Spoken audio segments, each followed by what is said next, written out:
Ils raisonnent mal quand ils disent entre eux, notre vie est courte et triste.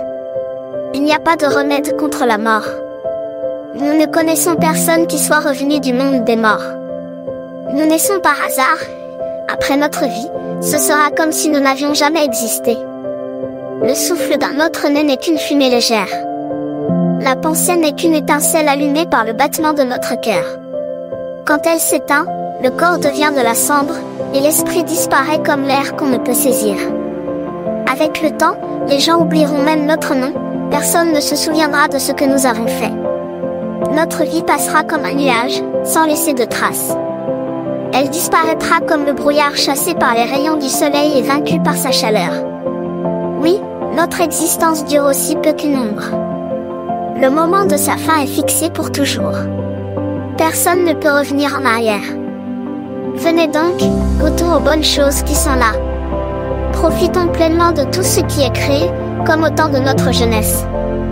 Buvons abondamment des vins de grand prix, respirons les parfums les plus précieux. N'oublions pas de cueillir les premières fleurs. Portons des couronnes de roses avant qu'elles se fanent. Tous doivent participer à nos fêtes folles, laissons partout des traces de notre joie.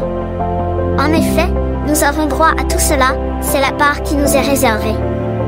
Maltraitons ceux qui agissent bien et qui sont pauvres.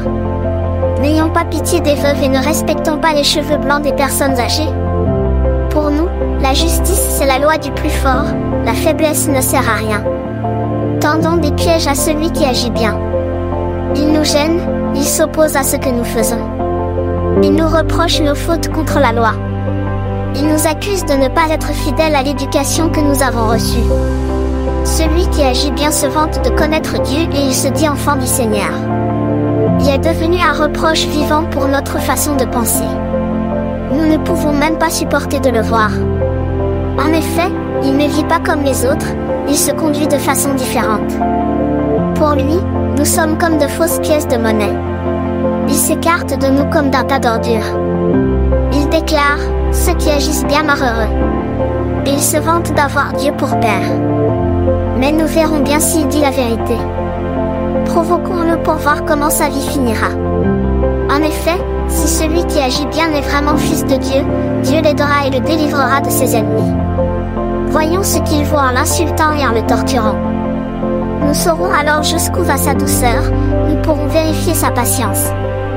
Condamnons-le à une mort honteuse, puisque, d'après ses paroles, Dieu agira en sa faveur.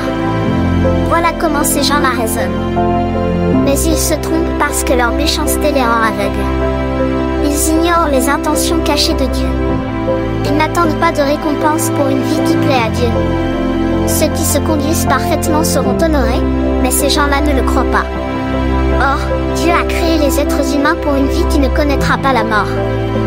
Il les a fait à l'image de ce qui est lui-même. La mort est entrée dans le monde, parce que l'esprit du mal était jaloux.